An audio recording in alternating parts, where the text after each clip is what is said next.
Hello, bonjour. My name is Paulo de Castro Reis, and I'm the Executive Director of CCBC. Welcome to the first Brazilian Week CCBC Online Festival, a digital event organized by the Chamber of Commerce Brasil-Canadá, also known as CCBC, in partnership with the Brazilian Embassy in Canada, the Brazilian consulates in Toronto, Montreal, and Vancouver, and sponsored by Air Canada. The festival presents more than 20 webinars during this week covering three main areas: business opportunities, innovation, and Brazilian culture.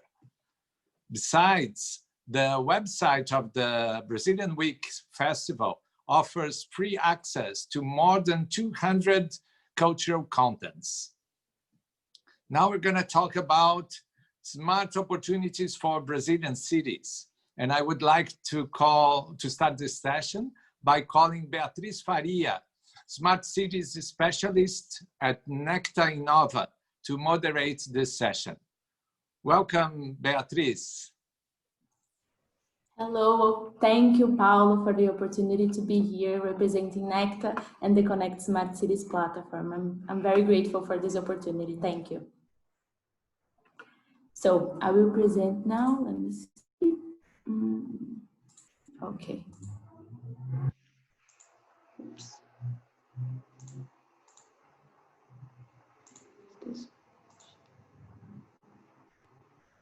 So I think you are seeing my presentation now. So good afternoon, everyone. My name is Beatriz. I am a specialist in smart cities, and I am a part of the Connect Smart Cities platform. Today, I will tell you a little bit about how we developed our ranking of Connect Smart Cities in Brazil and how we believe in collaboration as an essential way of developing smart cities. So, the Connect Smart Cities ranking is carried out by two companies, Urban Systems and Necta, which was started in the past. And we have the differential of being a collaborative ranking. So we are constantly talking with experts and other sectors because we believe that in order to be a smart city, you need to be collaborative too. So this discussion that we are having right now, for example, already help us to make cities more smart and connected and also improve our view and resolution of the ranking. So the Connect Smart Cities ranking is made based on several international studies to create a ranking that would be designed in Brazil, understanding the regional particularities of each region, but also being at the level of an international study, considering that Brazilian cities must reach the development levels of global cities. So we know that Brazil has a lot of particularly challenges when we talk about Connect Smart Cities, because we still have a lot of poverty, we still have a lot of sanitary issues, so we need to take that in account when we do Connect Smart City study in Brazil. So our ranking is composed of 11 thematical axes. So we have environment, safety, urbanism, health, technology and innovation, governance, entrepreneurship, education, mobility, economy, and energy. And we think that to be a smart city, you need to think about the quality of life as a transversal access to all of them. So we always need to think about the quality of life. Doesn't matter what topic we are studying, we always think about that. And here we have a QR code that you can download the complete study in Portuguese. So if you guys want to see this later, we have a QR code. We have 70 indicators which were designed for certain axes, but in the end, we saw that every axis impacts other sectors as well.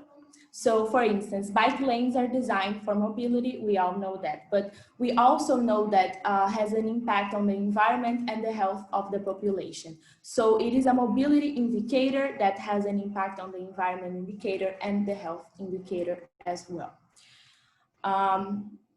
In order to get to the indicators, we studied 200 mapped indicators. We took 12 months of studies and evaluations that were carried out to select 100 indicators. And currently, we only work with 70 indicators. And why we only use 70 indicators? There is a lot of international research that we don't collect in Brazil or are very outdated here. We still use a lot of the census data, and the last census in Brazil is from 2010. And we were supposed to be in the process of making the census research this year, but due to the pandemic, we are not. So it's very hard to do research in Brazil because we have a lot of outdated data, and we only use 7 indicators because we believe that everything that we use needs to be perfect and need to be very on date. So we only use 70 indicators. And with this, we managed to generate the Connect Smart Cities ranking, which is published every year. As you can see in the image, we have our first edition in 2015. And as I said in the beginning, our goal is always to improve the ranking through collaboration. So we hold meetings with city halls and secretaries, and we have a dialogue with researchers and university as with 2 sectorial experts, in addition to organizing regional meetings, because we believe that that's what makes smart cities. We need to talk about the importance of the data as well as the dialogue with various sectors that permeate the discussion of smart cities. So it's not only analyzing data, but talking to people in general and knowing all the sectors of a city in order to make it smart and connected. And why do we do the ranking? And why are we here right now talking about smart cities, right? We do this ranking because we want to generate a discussion between cities so that they can plan the management according to their strengths and weaknesses in order to make a diagnosis which generates a strategic plan and which generates an action plan. And that's why I believe we are here today to discuss the topic of smart cities in a collaborative way in order to generate an actual plan for Brazilian cities to become more smart and connected. So that's it, I believe. And now let me go back to the main screen. And now I pass the word to Marcos Rocha from Smart Cities Plan for Florianópolis. Nice to meet you, Marcos Rocha. Welcome to this event. Thank you. Hello, Beatriz. Hi, everyone. I'm very happy to be with you, to talk with you. And I'll talk a little bit about Florianópolis. Well, Beatriz already told us about the ranking. It's very important ranking here in Brazil right now, and we are very, very happy because the ranking was shown yesterday, right, Beatriz? And Florianópolis was the 2nd best smart city in Brazil and the first one in the south of Brazil. So I'll tell you very briefly how we managed to reach that position, very, very nice position actually. And I'll nominate three main factors that we should take to tell something important about Florianópolis. Well, first thing is economy.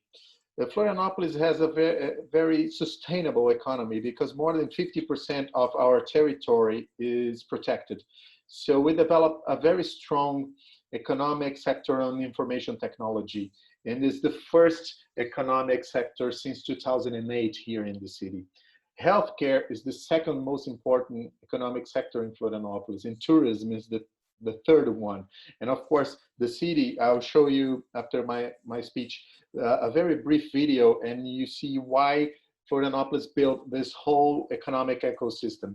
And of course, we have a creative economy growing a lot during the last years. The city is also nominated as one of the UNESCO creative cities in gastronomy in 2014. The second factor would be quality of life. We are the best here among the Brazilian state capitals in education and considering the whole levels, healthcare and public safety. So we have a very good human development index here in Florianópolis. And the third factor should be innovation ecosystem. We have some very, very important numbers and indicators that make Florianópolis a very good place to innovate and to develop tech businesses. We have the biggest startup density in Brazil. We have the fifth best startup incubator in the entire world, and it was awarded in 2018 and 2019 by UBI Global. We are the first city in the country, in Brazil, that created a network of 4 innovation centers. And when I tell you innovation center, it's not just a beautiful word, a beautiful expression. We have a model that defines what an innovation center is. And since 2017, we have a municipal law for innovation that is fully operational. So we have municipal innovation law. We have a municipal council for innovation with 36 members from government, universities, business chambers, incubators, etc. And we also have, according to that law, a municipal fund for innovation that can receive investments from public or from private sector. And the one who invests in the fund defines how the money should be invested. And today, this fund is supporting that municipal network of innovation centers in partnership with the private sector, and is represented by an entity called ACATI, is the Association of Tech Companies of Santa Catarina State. And our municipal law also has a program to create and support innovation clusters, and also a tax waiver program to finance startups. So taxpayers can send up to 20% of land tax or service tax to approved startups. And that money is totally refundable. And one interesting fact, the first startup supported by that tax waiver program implemented a platform for smart tourism. It was a kind of a digital tourism guide.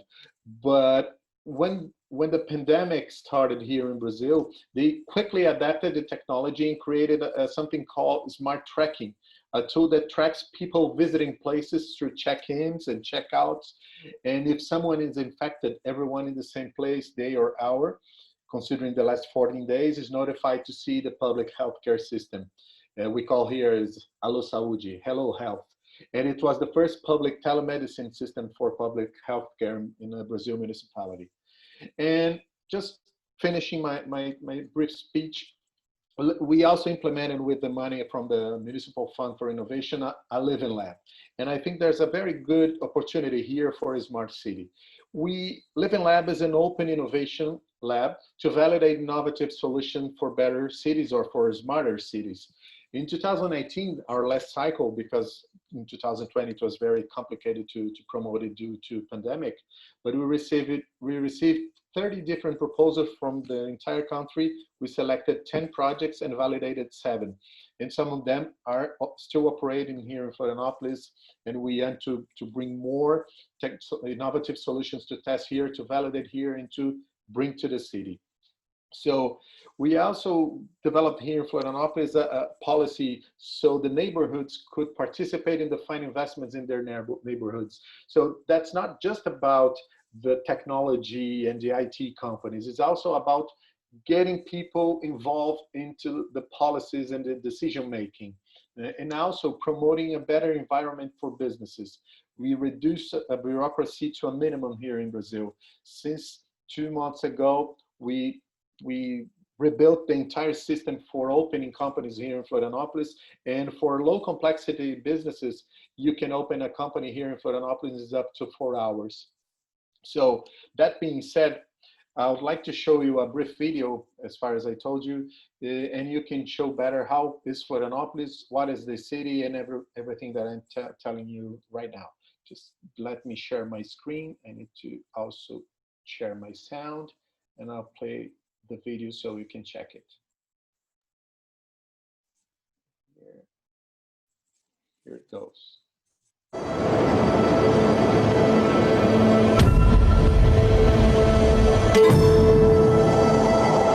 Tem lagoa de um lado, Praia da Joaquina de outro, as dunas, que é um visual alucinante, o pôr do sol que ela proporciona. A energia daqui é única e não tem nada parecido.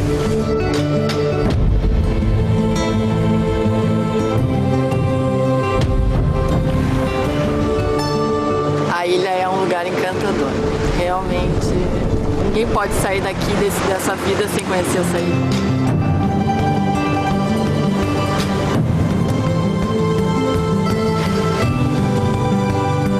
there is something in the air, something in the vibe that there is here, you know. There is a good thing happening here. Aqui nós preservamos as nossas raízes portuguesas. Uma cidade cheia de história, cultura e uma gastronomia maravilhosa. O fato de ter uma herança cultural açoriana aqui na ilha, eu sinto-me aqui em casa. Não haveria outra cidade no Brasil que eu escolheria viver sem ser Florianópolis. Toda essa questão de tecnologia, ambiente de inovação e contato com a natureza. E Florianópolis é sim o Vale do Silício brasileiro.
Ogni persona porta un'energia diversa e ognuna contribuisce a formare la magia che ha quest'isola. Eu acho que Floripa é um pedacinho do mundo inteiro.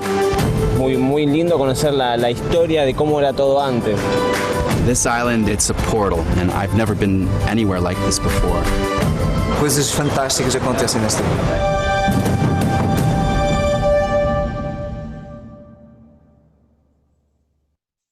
So thank you, Beatriz. Thank you, CCBC, for the opportunity, and I'm here to talk to you later.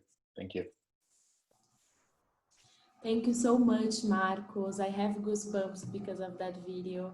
I really appreciate Florianópolis, and I actually interviewed Jean Loureiro, the mayor of Florianópolis, and it's amazing the work you guys are doing there in order to become a smart cities, and it couldn't be in any other way. You guys are in second place in our ranking, so congratulations and thank you so much, Marcos. And now André Colli from the case Falcone is going to present. So welcome, Marcos. It's very good to have you here. Thank you, Beatriz. It's a pleasure to be here. Hello, Beatriz. Hello, Marcos. Hello, Paulo. And we're really happy to be participating with CCBC. And I'd like to talk a little bit about our approach on smart cities, and also tell a little bit about our one case that we have about smart cities. Just let me share my screen. I believe you may already be seeing my screen. So before talking about smart cities, I'd like to talk a little bit about Falcone. We are a consulting firm from Brazil. Our purpose is to generate better results for clients and positively impact the society. We work through management practices. We help through people and bringing innovative technology. So we talk a lot about smart solutions. Our track record is about projects that we had during in 40 different countries. We had a history of 6,000 projects, around 6,000 projects, and we also had we have today 600 consultants. We have, during these projects, we have had projects, around 700 projects on the public sector, being 200 of them in municipal governments. We also have a good track record in the North America as well. So we have in North America, 87% of our clients asked for more than one project. And we also have a really good success rate. 92% of our projects reach the result, the expected result that we define with the client. And being a consulting firm, we started with processes, improvement of results, indicators, efficiency. And we moved from that to services, to different approaches, and also focusing on financial results. So nowadays we focus on the result of the company and the organization and the public sector as well. But we also engage the client, bringing a better customer experience for their customers, engaging in their culture, and also helping the clients with their employees, their team.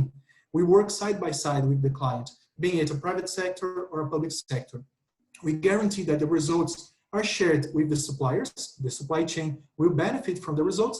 And also, if you want to impact positively society, we have to work with ESG, environment, social governance, and also with corporate social responsibility. So this is what Falcone is all about. And before we talk a little bit about the smart solutions, I'd like to get one step back and talk a little bit about how the cities came and what's the scenario that we have today.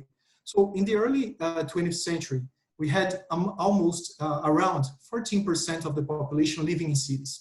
In 2008, according to the United Nations, 50% of the population were living in cities, and it's projected to be in 2050, 70% of the population will be living in cities. So we have a complex scenario over here. But when we talk about Brazil, we're already there. We have 76% of the population already living in cities. So we have a complex situation, and we have people with their needs living in the cities. So this is why we have to have approach for the cities, and the smart cities approach is the best. So we understand that the cities can be seen as a system. We have different subsystems, so mobility, health, safety, infrastructure. We have different ways to solve the needs of the population. And this has to be done through the government and organizations that will support.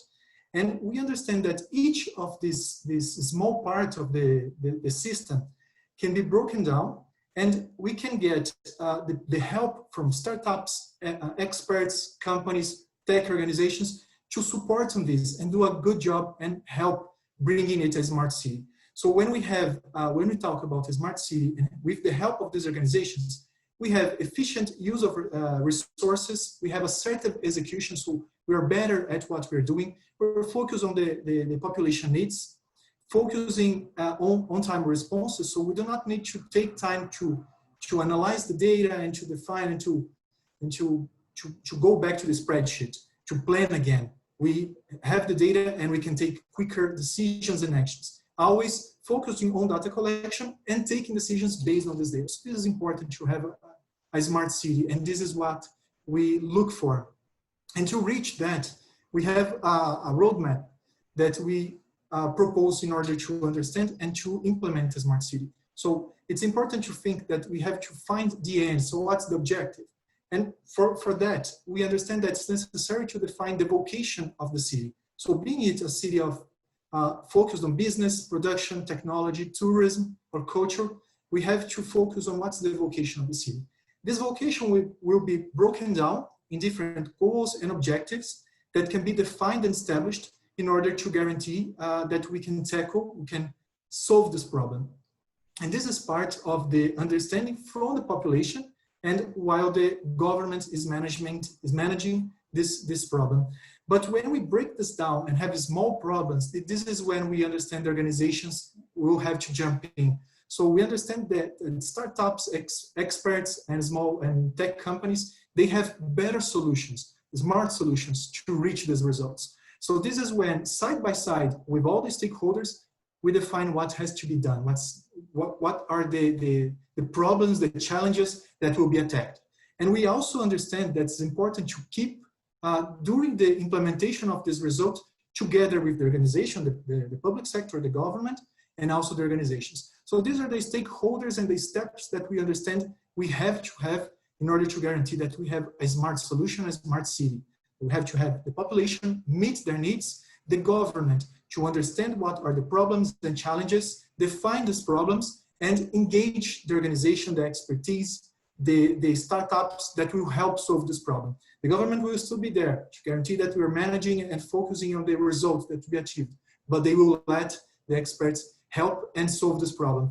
And this is what we call also an asset, a public asset, because this is a way to meet the needs of the population profitably. So you generate profit to the civil society, to the organizations, and you're gonna meet the needs of the population.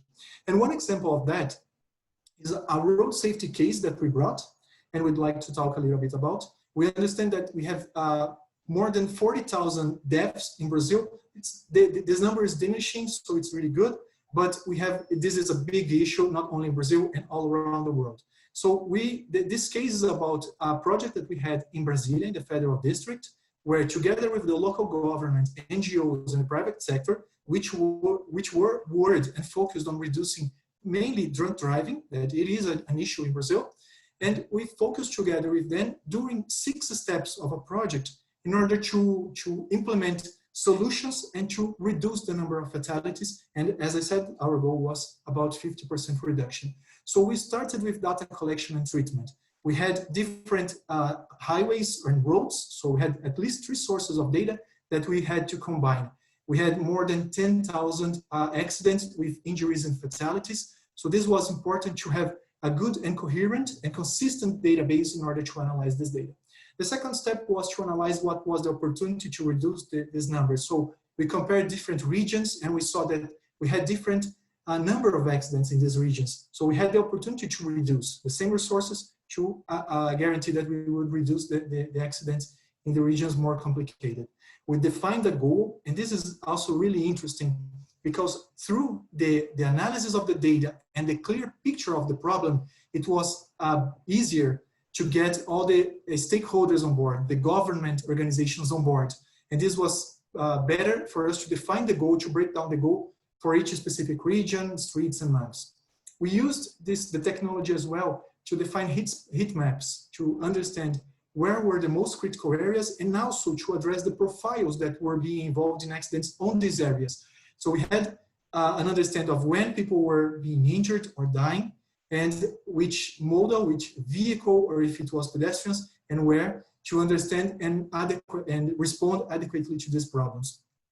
We then understood the causes of these problems, and we focused on, after that, guaranteeing that we had a control routine. So everything that we have done is, and establishing the action plan, had to be monitored to guarantee that we reached the result, the expected result. And for us, for the result that we saw, it was really successful. It was a reduction of 35% of the number of deaths in the first year. So it was really successful, the project. And with these deaths and the help and the support of the organizations, firefighters and police, we go through costs. So we had, reducing the number of fatalities and injuries, we had a cost avoidance of around 10 million reais. So it was $10 million, sorry. So it was a huge success. It's something really important. And we can say that we used innovative and technological approach. We understand that there is a lot to be done further, but we used really good technology really good solutions to solve these problems. And there's one I would like to highlight, is the development of the traffic accidents predictive model. It was really interesting when we talked with the commander of the military police, the traffic police, and he told us that he was establishing the roadblocks in the federal district based on analysis, on visits he did to websites about events or parties or celebrations. So he didn't have much information in order to how to prepare for accidents or to prevent accidents. So we thought, what if we move from descriptive analysis to predictive analysis? So we can tell the police when it's going to be probable that the accident is going to happen and where, so they can move before it happens. Of course, with a certain amount of certainty to guarantee that we're not generating information that's not being used, but we focused and we are generating results in order for the police to go to the site before it happens and prepare roadblocks and respond to risks for the population. Okay, this is being implemented, and we have a few results that we are still tracking. And this project has also been implemented in different places, in Mexico, in Bolivia, in India. So we are sharing this knowledge with different other locals, with different other regions.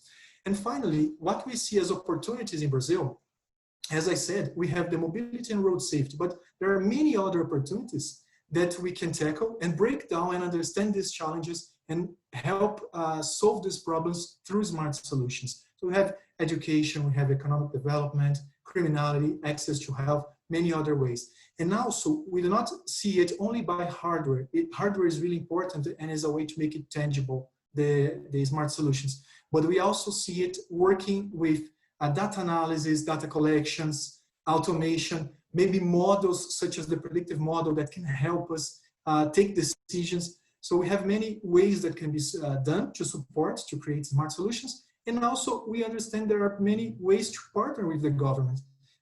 For instance, we have at Falcone the ecosystem where we have different companies, technological and startups and smart solution companies that provide specific solutions, and we have partnered with them. There are many companies, 320 companies already, and we are growing and we expect more companies because each of them know a little bit about how to solve a problem. And this is really important for us. So partnering is a really good way. And we have NGOs, we have public bidding from the government, partnerships, cooperation. We have many associations in Brazil. So we understand there are many opportunities for smart solution companies to provide solutions to Brazil, to help Brazil. And this is what we have. So as I said, 220 specialized allied companies in order to support a few of them. One of them, at least, I am sure, is from Canada. So it is portrayed here in the slide. And we focus on generating results through these partnerships. So this is our experience. Please, if you want to get in contact with us, we would really be happy to talk with you guys. And as we said, I'll be here to talk a little bit after the presentations, okay? Thank you very much, Beatriz. Thank you so much, André. I really like the system approach, and I really liked what you said about meeting the need of the population and doing that with profit. I thought that was very interesting, so thank you very much. And last but not least, I invite Leo Giminer, I'm sorry if I pronounce it wrong, to speak. He's from the case Quick Pickup. Welcome, Leo. Nice to meet you. Thank you, Beatriz. It's Giminer, but you don't need to care about it. It's the common way is saying that in a different way. So no worries about that. So it's a real pleasure to be here and somehow try to stimulate this amazing connection between these two countries that I love, by the way. And in this week that we are celebrating almost 200 years of our independence, it's pretty special to have this opportunity. Well, it's never easy to talk after such great specialists, and I don't have an amazing video or a presentation, but I'll do my best to bring some perspective points and a vision for education and smart cities throughout side by side. My name is Leo Giminer, and I'm a Brazilian tech entrepreneur and dad of 3 beautiful children. And I have been following the educational sector for almost 20 years and as an entrepreneur and 26 as a parent. And I keep noticing some changes in this segment, but the matter is there's still being just some changes. There's a lot of things to do yet. Even understanding all the challenges that educators and school administrators face every day, I see some ignored aspects. And how cities are becoming connected and smart is one of those aspects. It's not a judgment, just a perception instead. But let's start for the obvious. Students commuting is responsible for some intense moments in everyone's daily life. I would say chaotic moments in everyone's daily life. No matter if you are a parent, or not, if you are bringing and picking up your kids or not, everyone around schools is affected by that. So just to give us an overview, according to a report that the Task Force on School Bus Safety developed and presented by the beginning of this year to the Canadian Council of Ministers of Transportation and Highway Safety, Canada has 2.2 million students using a school bus to go to and from school. This means more than 50,000 school buses and almost 800 million student trips annually across the entire Canada. At the other side, the other picture that I want us to have in mind is that according to the Brazilian Ministry of Education, close to 4 million students commute to the school by bus every single day, and close to 50,000 school buses, a number similar to the Canadian one. These buses are available to the public school students in Brazil. But differently, here in Brazil, considering that school bus inefficiency increases school dropout, to understand and manage this situation better can improve in the short term our students' results, a little bit more ahead their family's quality of life, and finally, from a long-term point of view, it can increase the Human Development Index in Brazil. However, school transportation is just one aspect of how a school can fit into a smart city perspective. Still being obvious, from the commuting point of view, a school could and maybe should promote safe carpooling and maybe walking lifts or bike rides or something like that. That are initiatives that I see in other countries, such as Canada. Let's imagine, that through our platforms, quick pickups platforms attendance list, we can be able to tell how many kids will need to come back home by bus each day to the fleet manager, for example, so that he or she could define smarter the bus sizes, the number of buses, and even the routes to be made each day. Another possibility could be, for example, informing the transit authority on how many cars are expected to pick up the students at each school at each day by the end of the classes, already considering, for example, new things such as the students in-person class rotation that we need to have for a while now. So this information we are gathering at the Quick Pickups platform could allow the administrator, for example, to adjust semaphore timings or schedule the team at the streets more efficiently, and other benefits that we can imagine. Besides that, after watching all these new scenarios and schools' needs due to the COVID-19, there are some other fantastic outcomes that I wish they can persevere. For example, hybrid classes can give the cities a chance to reduce traffic jams because part of the students is staying at home while part of them are inside the classroom. The students can have a new opportunity to have a more balanced life because they don't need to go every day to the school and commute every day. And for the parents, this can be a great opportunity to be closer to their kids and see they growing up. I feel that it's an experience we have been having the chance to have since the beginning of this quarantine, and most of people are enjoying that. So considering this scenario and that companies could keep a hybrid and a remote workers model to support hybrid classes or other several purposes that the companies have to support it, public transportation would be more efficient, traffic jams would be even lighter, and CO2 emissions, for example, would be reduced. So just some ideas of how connecting data from the schools could benefit the cities in a manner. So more than that, more than traffic jam, for example, reading and understanding healthy data regularly, as we are doing right now, can provide public administrators with information and intelligence to make the health system even better in both quality and coverage. Let's imagine a city where we could connect, for example, these students and staff's health reports we generate on Quick Pickup's healthcare feature directly to the healthcare public ERP and anticipate, for example, to the patients, the medical consultation time slots.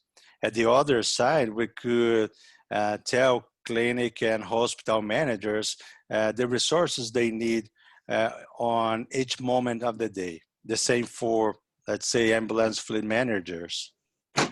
Moreover, when we connect the data that the school community can generate to the smart cities initiatives, it can allow fewer expenditures and consequently better use of the public budget.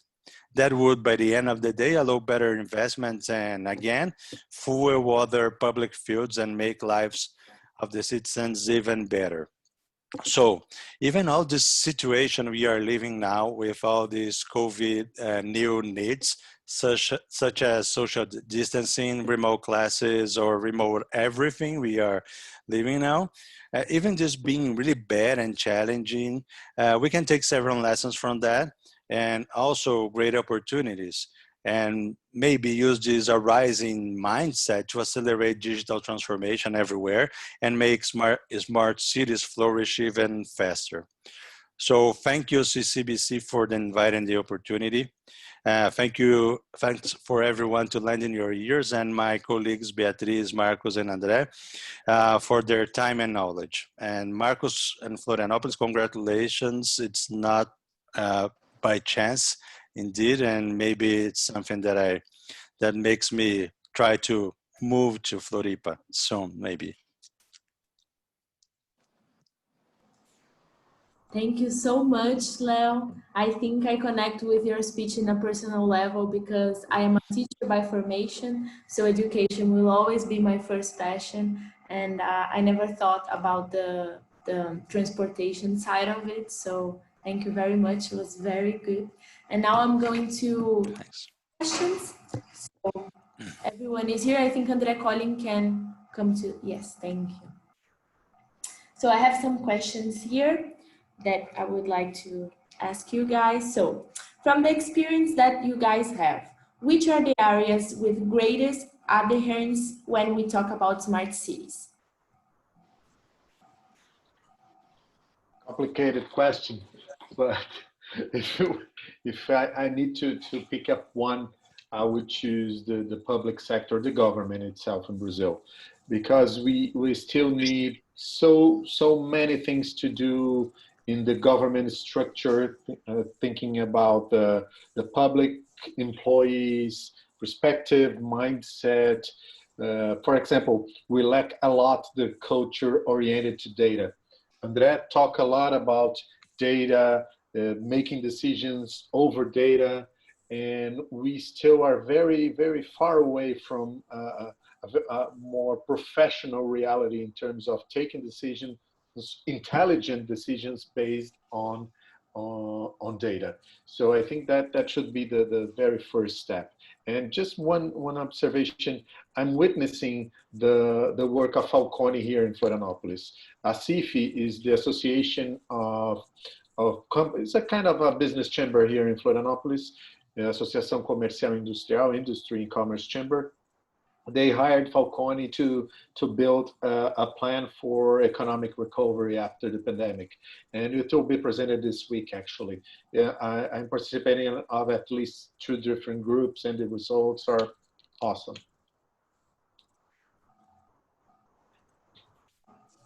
It's really nice. I believe it's going to be presented today, Marcos, later today. Yes, and Beatriz answering, I believe we have many opportunities. We have, as Marcos brilliantly said, we have perhaps today capacity to understand the data, but we do not have access to the data. The data is not yet collected. So we have to collect the data. We have to have people, not only technology, but people ready to collect and analyze this data and help in many different ways. As you presented as well, the topics that you listed, we have different sources and opportunities to help. Hardware is really important, and it can be found, it can be bought, but we need knowledge and we need people available to help and understand. And being it in health, for instance, we can imagine if we could use smart solutions to prevent heart disease or a heart attack, or perhaps prevent criminality. Places in the world are working on preventing criminality, or even using to make it a better way to live in the cities. So we have many opportunities to focus in Brazil. Thank you. Well, I can say that from my point of view, we have a lot of opportunities to help the municipalities and Falcones and the other individuals that are involved on this. We are looking exactly to have this kind of data that we need to have and analyze to understand better how to do smarter cities. So it will be a good conversation with Andrea later today. I'll ask him to talk. Thank you. So the next question is, what solutions are better known by the public sector, and what still seems to need to maturity of managers for application? Only tricky questions, right? Only tricky questions, the only one we like. Yeah, it's good. It's good because we can dig into the real problems, challenges, and that's where the opportunities are. So when you think about the public management reality here in Brazil, we have a situation. It's not a problem actually, but it's a cultural factor. We have some strategic positions, mostly the management positions, that can be occupied by anyone, with or without specific knowledge or competence. So it's very common, since the Brazilian state structure is very, very large.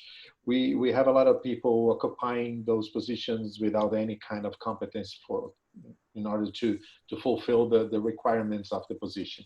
So education, from my perspective, is the -- 1 issue. So it's a big opportunity here in Brazil. And we also need to perhaps to work better into over the law side, in order to establish a better framework to see how, or at least what should be the requirements in order to people occupy those positions. Thank you, Marcos.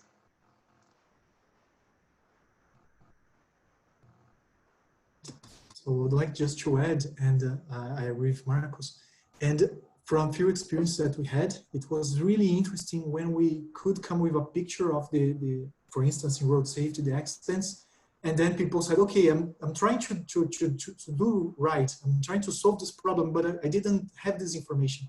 And it's really interesting when they got the information and they knew where the problem was, and they have the knowledge, so they could employ their knowledge on the places we have to solve the problem.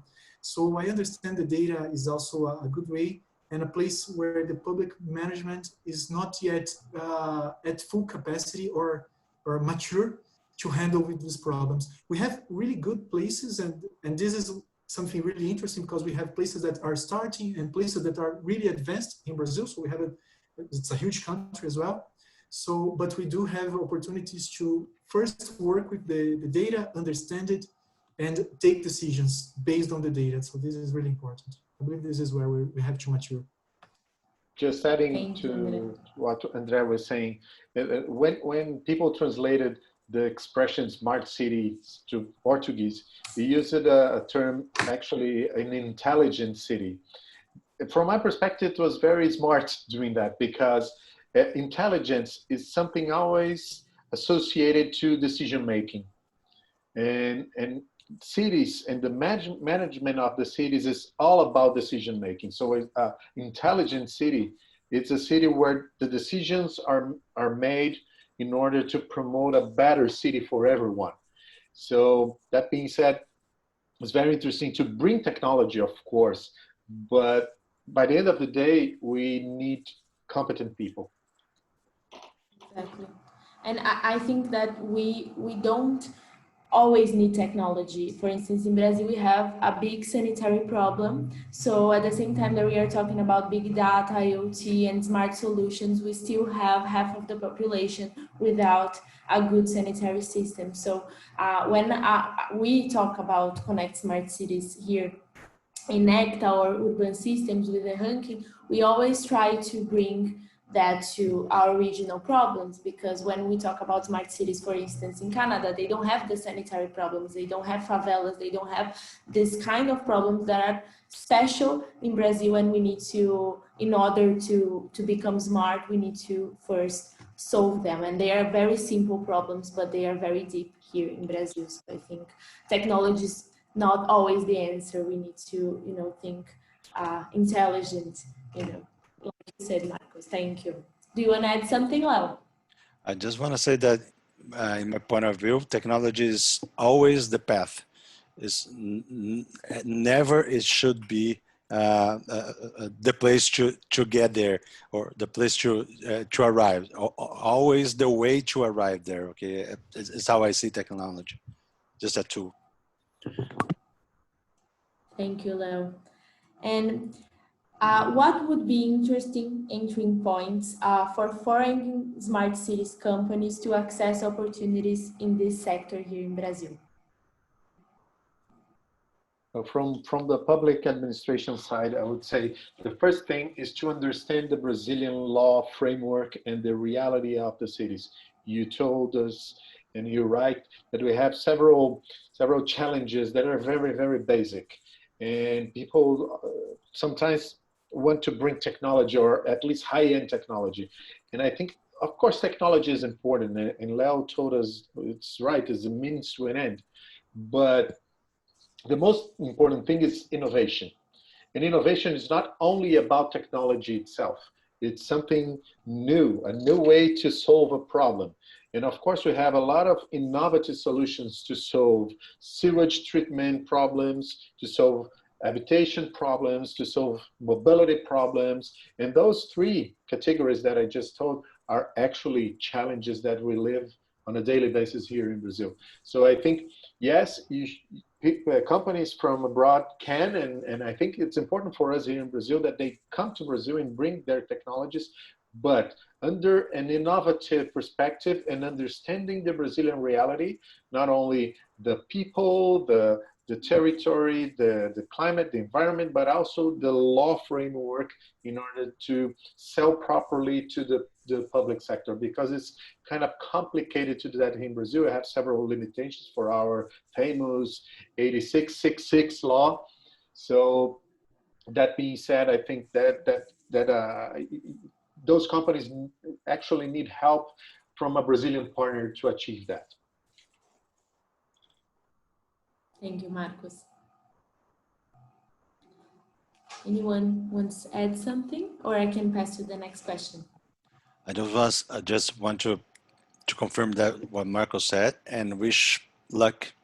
It's hard to understand Brazilian way of doing things, but it's everyone is really welcome, because these different point of views probably is the best thing we can have to make things really better here. We are with new eyes over our problems. We will probably find new solutions. So that this is a good thing to stimulate.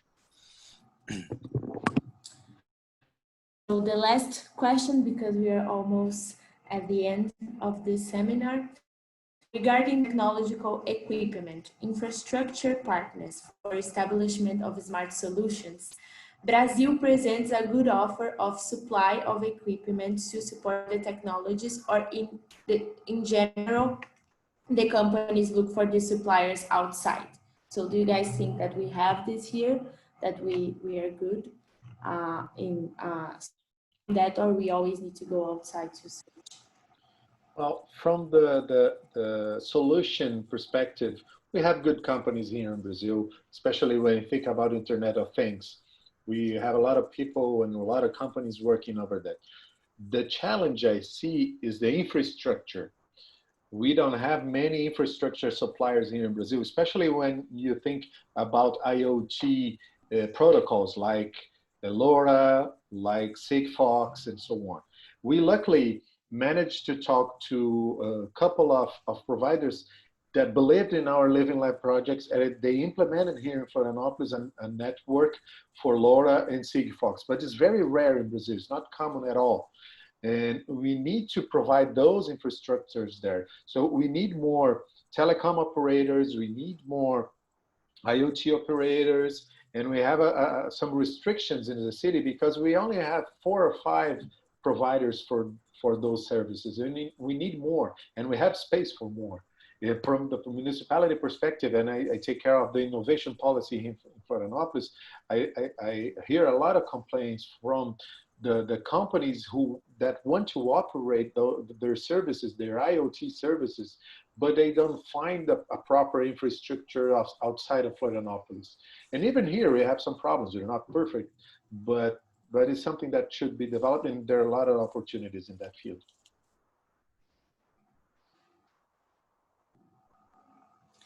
Yes, I believe I am a researcher, so when you go to USP, for instance, that should be like the technology point, and you see that there is not the reality. Everything is very old, the system is very old, and everything is very slow, and we don't have the money to invest on that. So it's very hard because we want to go to the technology path, but we don't have the infrastructure, as you said, Marcos, to do that. And we are the best university in Latin America. So it's very frustrating how we want to do that, but we don't have the infrastructure. And I understand how companies can look at that and say, well, USP, that is the best university of São Paulo, doesn't have the software, doesn't have this ability to, read this data. So why should we come to Brazil? But at the same time, like I feel that Florianopolis and other cities are going for it and